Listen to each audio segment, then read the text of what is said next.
Welcome back to our live taping from right here, World Pork Expo. A big thanks to the Pork Checkoff for hosting us again this year. All right, Steve, I alluded to it before the break, but when you look at domestic pork demand, are we seeing people shift from beef to pork? No, I don't think so. I mean, we are to a bit of a degree, but the shift is still mainly from beef to chicken. Beef supplies are going to get tighter as we go forward here. Over the last 40, 50 years, they've gone down on per capita basis, while chicken has grown and pork per capita consumption has been about the same. But demand is not just consumption, it's also how much people are willing to pay. And so we've seen in the last several years a huge increase in demand in 21 and 22, which was mainly driven by stimulus payments, the availability of a lot of cash in consumers' hands. We saw some lessening of that in 23.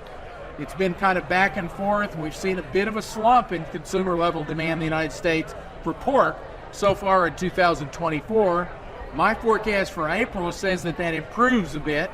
So it's not bad, it's just not as good as it was in 21 and 22. Aaron, it seems like inflation hasn't had a big impact on domestic demand, but when you look at international demand, you look at some of these other countries, are we seeing inflation play any role? Yeah, I think a couple of things maybe on inflation, and to play off Steve's comments, is that, inflation, it is still having an impact in markets like Japan and Korea, where they're not used to having inflation. So inflation is still above target, and those consumer incomes are actually falling. So wage growth isn't keeping up.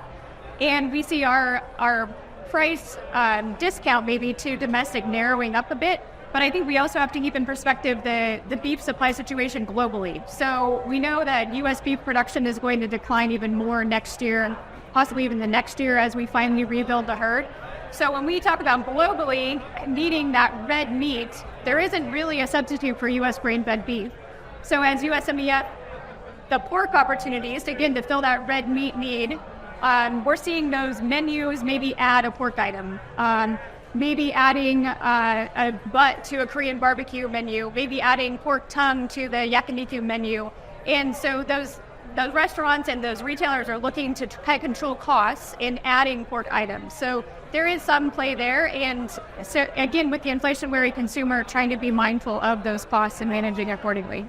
Brett, moving a little bit from demand to supply, we haven't talked a ton about China. But when you look at China's sow inventory, do you think it will continue to decline? And what could that mean for us?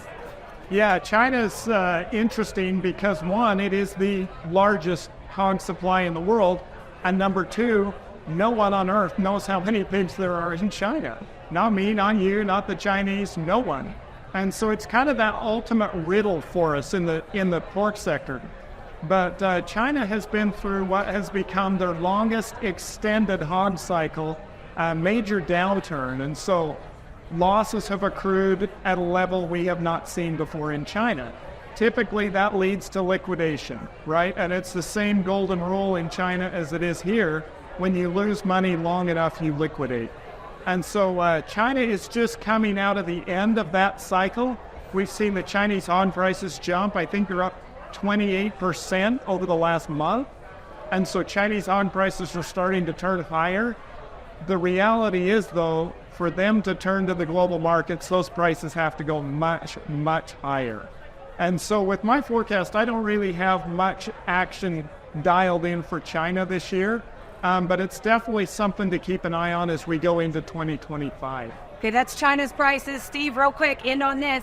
What is your expectation for home prices here in the U.S. this summer? Well, this summer, I think we're going to see some improvement just seasonally time, but the problem we have is normally we see some appreciation of hog prices and the cutout value during the month of May. We didn't see any this year, went sideways. So even if you have the normal kind of change in June and July, you've lost the seasonality of May. And so we're not going to trade these hogs up very much this summer, a little bit of seasonal strength. I'm still quite concerned about the fall.